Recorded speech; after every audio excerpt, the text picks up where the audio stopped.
Hai semuanya, gimana kabar kalian? Semoga selalu dalam keadaan baik. Jadi welcome back teman-teman di segmen analisa kripto, dan di video kali ini kita akan membahas untuk requestan dari Bang Jati Kuswantoro, minta dibahas untuk Atom atau Cosmos. Hari ini Atom atau Cosmos diperdagangkan di kisaran harga 120.900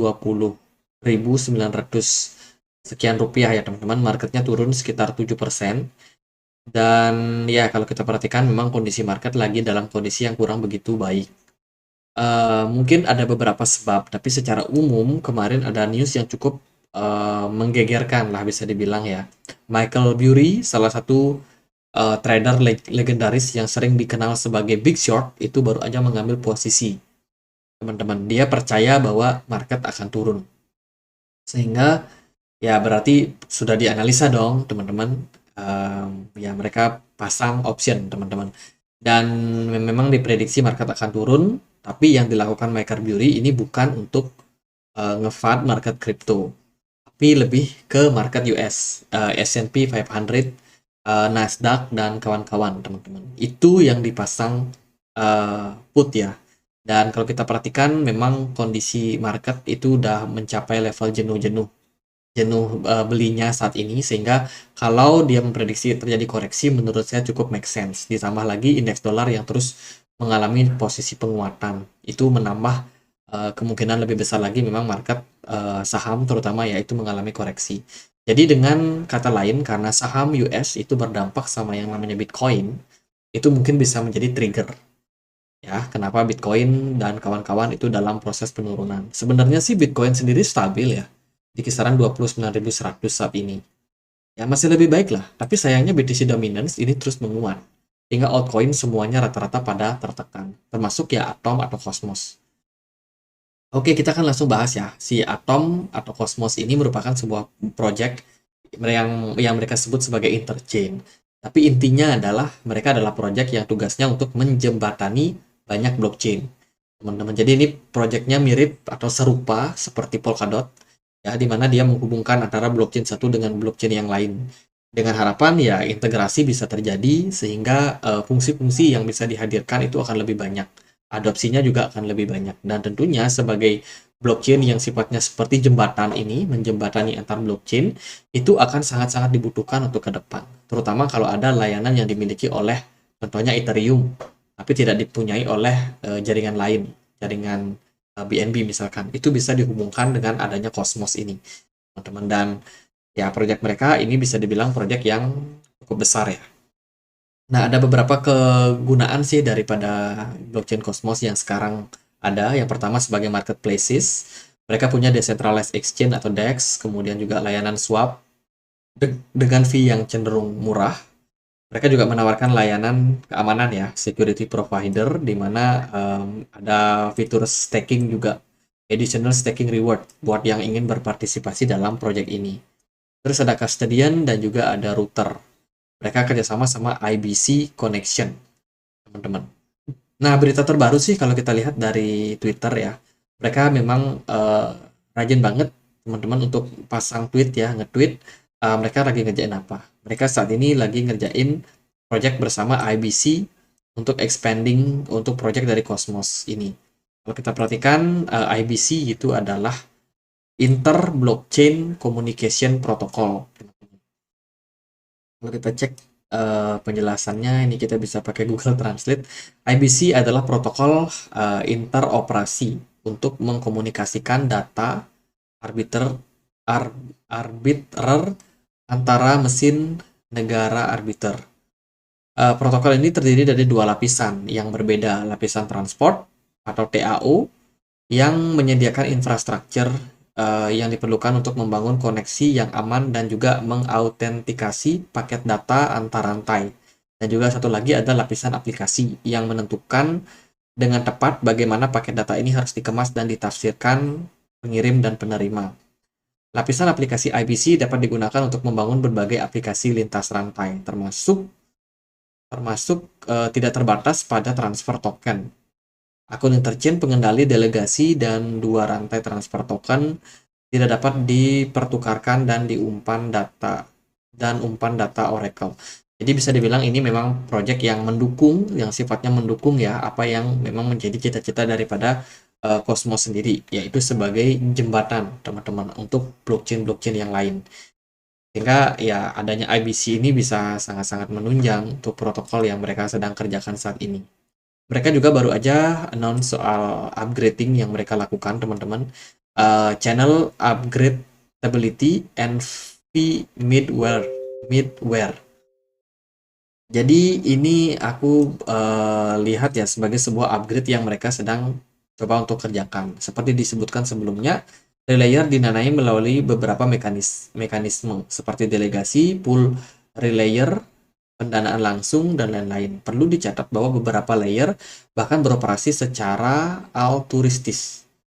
Namun mekanisme pendanaan yang tidak ada berkembang dengan baik karena interchain tumbuh dengan urutan besarnya yang ya, atau lebih, dan seperti yang disoroti sebagai bagaimana biaya yang dibayarkan pada para penyalur, kadang-kadang bahkan dari kantong sendiri. Oh, oke. Jadi intinya gini, mereka membangun yang namanya project ya teman-teman untuk mengupgrade.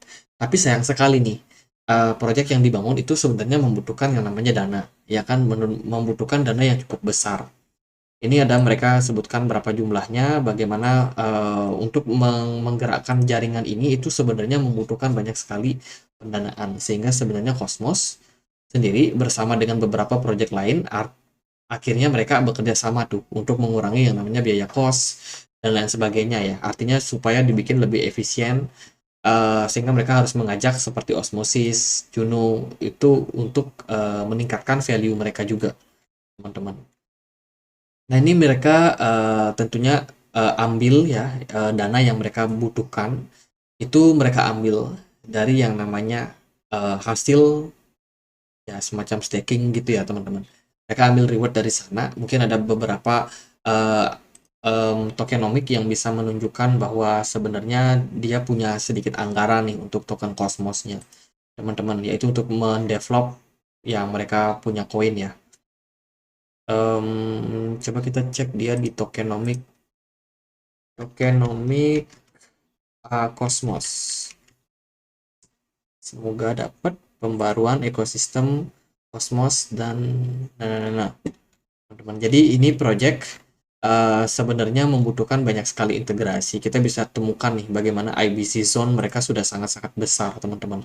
Terintegrasi dengan banyak sekali project, termasuk yang ada di dalam Cosmos ataupun yang ada di luar dari blockchain ini. Salah satunya yang terintegrasi ya Osmosis tadi, yang sepertinya dekat banget sama mereka. Nah, ini mereka sedang merancang yang namanya Atom 2.0. Menurut Etam Bachman, salah satu pendiri dari Cosmos, sekarang ekosistem Cosmos sudah memasuki perkembangan tahap kedua yang dinamai oleh integration atau integrasi. Dalam fase ini, pengembangan Cosmos berfokus pada merekonstruksi dan juga mengintegrasikan kembali Cosmos Hub dalam pusat ekosistem interchain. Ethan menjelaskan bahwa tim Cosmos ingin membuat sebuah ekosistem baru. Ya itu sih, mereka bikin yang namanya interchain security, which is itu berhubungan sama IBC yang tadi. Terus juga akan ada layanan seperti liquidity staking dan lain-lain, teman-teman. Jadi ini mereka kembangkan ya. Di sini tidak dijelasin sih tokenomiknya seperti apa. Tapi itulah, kalau kita perhatikan dari segi supply yang dimiliki oleh Atom sendiri, dia unlimited supply, teman-teman. Aku juga coba cek supply maksimumnya berapa di CoinGecko ya, di CMC juga nggak kedeteksi. Jadi di sini unlimited, total pasukannya juga unlimited. Sementara koin yang beredar sekarang ada di kisaran 292 juta koin, teman-teman. Jadi di sini cukup berbeda sama data yang ada di CoinGecko ya, dan supply beredarnya di sini ditulis sekitar 292 juta. Sementara kalau yang di CMC itu sekitar 346 juta, teman-teman. Jadi ini ada selisih sekitar 100 juta. Kita nggak tahu pasti ini jumlahnya berapa. Tapi yang paling aku concernkan adalah ketika project ini memakan terlalu banyak cost. Takutnya mereka sengaja untuk create token baru, teman-teman. Entah bagaimana mekanismenya ya, sehingga menyebabkan yang namanya inflasi terhadap koinnya. Harapannya sih tidak seperti itu. Karena aku sendiri ada main di beberapa komentar gitu, yang mewanti-wanti juga soal project dari Cosmos ini berpotensi untuk inflasi. Maka mereka harus memperhatikan yang namanya jumlah koin beredar. Jadi itu sih mungkin yang perlu teman-teman note untuk sekarang ini. Project dari Cosmos masih lumayan berjalan ya. Memang dalam dalam kondisi sekarang market juga masih belum terlalu bagus kalau menurut saya. Volume perdagangannya lumayan naik signifikan. Untuk pasar, saya rasa Cosmos atau Atom ini sudah bisa diperdagangkan di hampir semua exchange yang teman-teman pakai. Jadi untuk likuiditas tidak ada masalah. Lalu gimana untuk pergerakan dari harganya? Cosmos, ya tadi kita sudah spill dikit ya, BTC dominance-nya menguat, kemudian Bitcoin tetap strong, sementara kalau kita lihat dari Cosmos itu masih dalam proses penurunan. Saat ini posisi Cosmos menurut saya kurang begitu bagus secara teknikal. Yang pertama, kalau kita perhatikan di time frame daily, dia sempat membentuk pola yang namanya descending triangle. Nah, buat teman-teman yang belum tahu, ya aku coba untuk carikan. Jadi polanya adalah descending triangle pattern. Jadi kurang lebih polanya seperti ini dengan posisi flap di tengah ya di bagian neckline ini flap. Sementara dari trend line-nya itu menunjukkan tren penurunan. Nah, ini cukup berkorelasi atau mirip seperti pergerakan dari Cosmos saat ini dan ternyata dia sudah breakdown. Kemarin sempat naik ngetes level resistance tapi at the end dia kembali tertekan. Ini menandakan bahwa memang descending triangle-nya benar-benar terjadi. Kalau kita lihat dari target, biasanya aku tarik dari sini ke sini, pindahkan ke neckline, maka kita akan menemukan target potensial yang bisa dicapai oleh Cosmos, yaitu di kisaran 7,17 dolar. Jadi teman-teman yang mungkin mau masuk bisa untuk ambil ataupun planningkan di level tersebut sebagai sebuah apa ya, mungkin sebagai sebuah trading plan. Teman-teman bisa pertimbangkan ada tersebut karena menurut saya akan cukup mungkin untuk diraih oleh Cosmos. Terlebih sebelumnya mereka pernah drop juga di level tersebut tapi kepantul balik naik lagi. Sekarang sepertinya akan ongoing ke level tersebut lagi. Ingat di level 7,1 dolar ya. Jadi itu level yang bisa teman-teman perhatikan. Terus dari segi volume perdagangan turun, smart money juga turun, MACD juga cenderung masih melemah. Market overall kurang begitu bergairah nih teman-teman, rata-rata pada merah. Bahkan ada beberapa yang minus sampai 14%. Gitu sih kalau dari saya dari Cosmos, sementara ya sabar-sabar dulu aja, ini market lagi diskon. Manfaatkan saya rasa buat teman-teman yang mungkin sedang mencari-cari koin ya. Apalagi yang mungkin kemarin, wah ketinggalan masuk nih karena ada berita bagus. Nah sekarang udah mulai berita buruk muncul teman-teman. Sehingga ya menurut saya ini momentum-momentum buat para investor yang suka cicil barang untuk melakukan akumulasi secara bertahap. Saya rasa Cosmos masih bakalan tetap survive dengan project yang masih tetap berjalan, ya semoga aja harganya ke depannya bisa menguat kembali. Jadi sementara jangka pendek saya rasa itu targetnya di 7,1 dolar. Sekian aja video kali ini, semoga videonya bisa bermanfaat. Kita juga punya komunitas diskusi di Telegram. Teman-teman bisa cek linknya di kolom deskripsi. Jadi gitu aja. Dan akhir kata saya Andre, makasih.